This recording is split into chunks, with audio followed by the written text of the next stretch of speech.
Welcome back to the second part of this two-part video where we're going to be hunting during the night. As you can see here, we have two rabbits at about 100-meter distance just outside the cabin we're staying at. We're just going to take a closer look with the thermals. So basically how this is going to play out is that what you're watching right now is filmed with the Pixar Mile 2 handheld thermal monocular.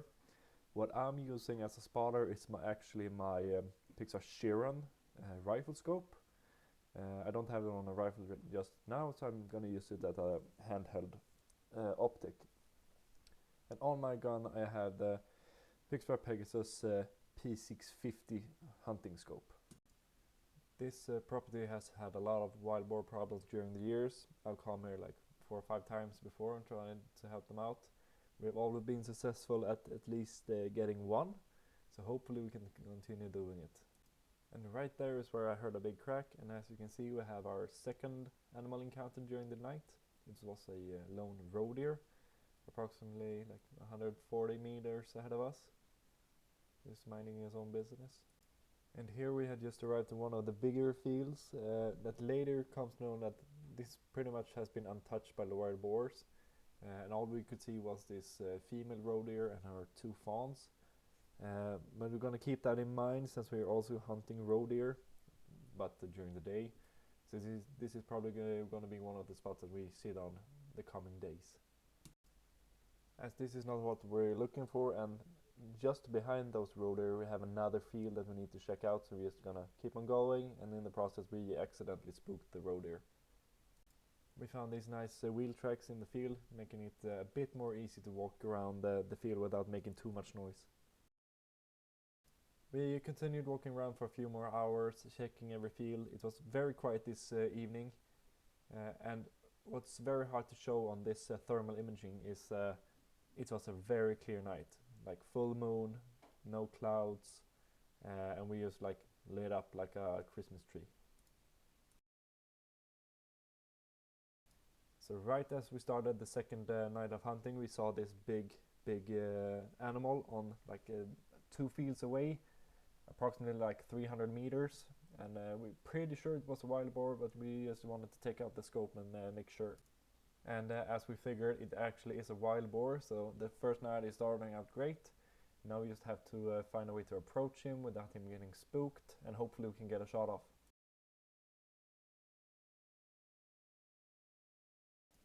Since the wind wasn't in our favor, we had to walk around the whole field, and in the process we lost sight of him, but we would later find him running back and forth from the woods, approximately like 250 meters away from us at this point.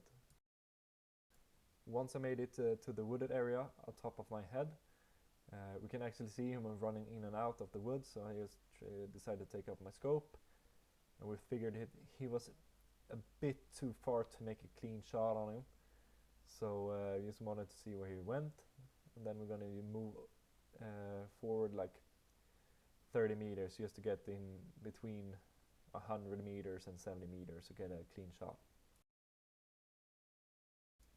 And there he is.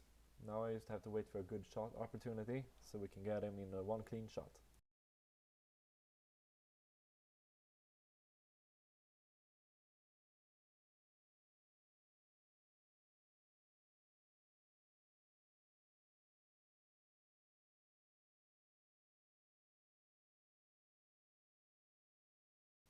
These animals never cease to amaze me with their power.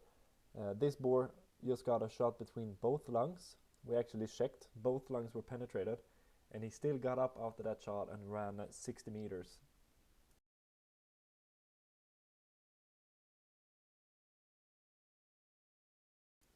And down he goes. Okay guys, so we got the first boar of the trip.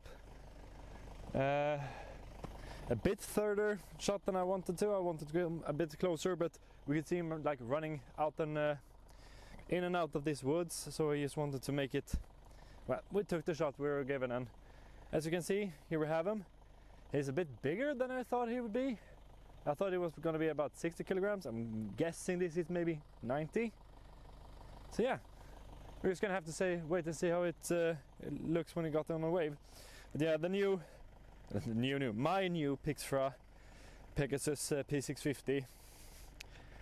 Yeah, since it was quite a long ways shot, like it could be like 120 maybe ish. I wouldn't be comfortable doing it with like any other scope. It has to be a pretty decent scope to make those shots with comfort. Yeah, now you just gotta load this on. It didn't take long before we got close to another boar, and this is where local knowledge about the area you're hunting is very important. As we followed this boar, we're trying to get a good shot of him. He would soon go into a thick pine forest. We tried to follow him in there, but all we could see was a hollow, very low hanging branches, and decided it was not safe enough to follow this one in there. Okay, so this is the third and final night, and we started off not looking for animals, but looking for this, my Pixfra Chiron, because I use this as a handheld during the nights, and this morning we realized it's missing. And that is because I put it down after we shot the pig, like this, and then it stayed there. And it stayed there for the whole night, the whole day after it, and it lay there. So it laid in less than 24 hours in the sun and on the ground in the wet, and it just lay there. And when we actually found it, it still had battery in it. It still turned on. It works great. A bit foggy, but yeah. On the way back we came across this rabbit and decided to see how close we could get. About 1.5 meters.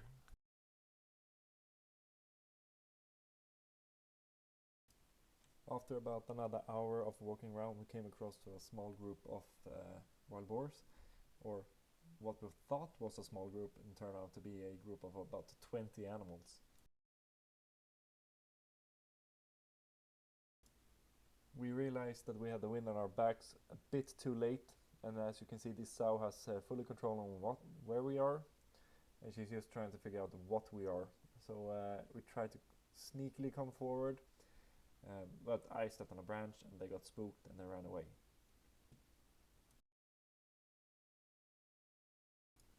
Well, as you can see, it's a very large group of animals and they just kept coming.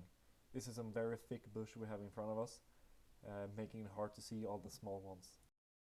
We noticed that after about 30 meters of them running away, they started slowing down and started walking again. So what we did was we quickly went back to the road where we can get up some speed and cut ahead of them and wait for them to come to us.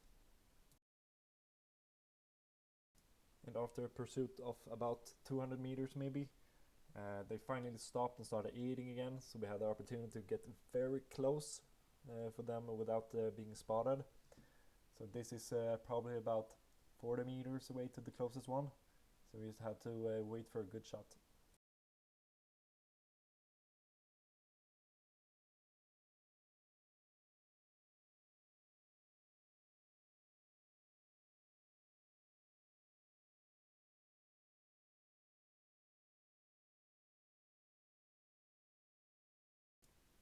This very quickly became quite a hard situation to manage. We have a lot of wild boars in this area, and as we saw, there are a lot of small ones. So without knowing where is all the small ones, which one is a boar, which one is a sow, which one has piglets, it's very hard for me to take a precise shot.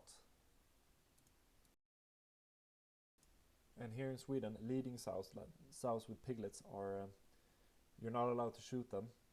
I have to find the opportunity for a piglet to actually show itself good enough so I can get a clean shot and knowing what's behind it. Because right now we're standing in like 40 centimeter tall grass, maybe a little less than 40 centimeters, which makes it very hard for me to see the smaller ones.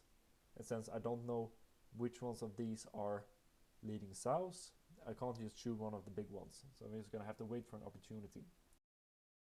Well, my reaction there is I heard a big sound, and it was actually one of the sows blowing her nose, warning the others that she got wind of us, and the whole group started to move away. So I was just there standing waiting for a piglet to show itself. But sadly, that didn't happen. You see the little one there? No chance in hell I'm gonna take that shot.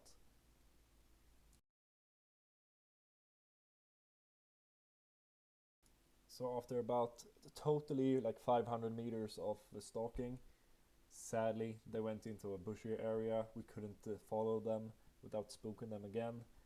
So sadly we didn't get one this night either. And that wrapped up the last night of hunting wild boar. And we're gonna go off a quick road deer session in the morning. Okay guys, so we went out this morning and nothing interesting happened, so we're gonna spare you the time and see that part of the video. But we are all packed up. We're just gonna load everything in the car and start heading back. And I must say, I come here like 2 or 3 times a year. It's always amazing. Animals everywhere. Sadly, we didn't have luck on our side for the most part. We got one hare, one pretty big wild boar. But yesterday we were 20 meters from like 10 pigs. And just couldn't get the opportunity on the right pig, so we had to let it pass. And also, we managed to see a lot of roe deer. They were very skittish. They usually aren't this skittish. Yeah, that's how hunting goes sometimes. Thank you so much for watching this 3 calibers YouTube video, and I hope you subscribe and hope you can leave a like.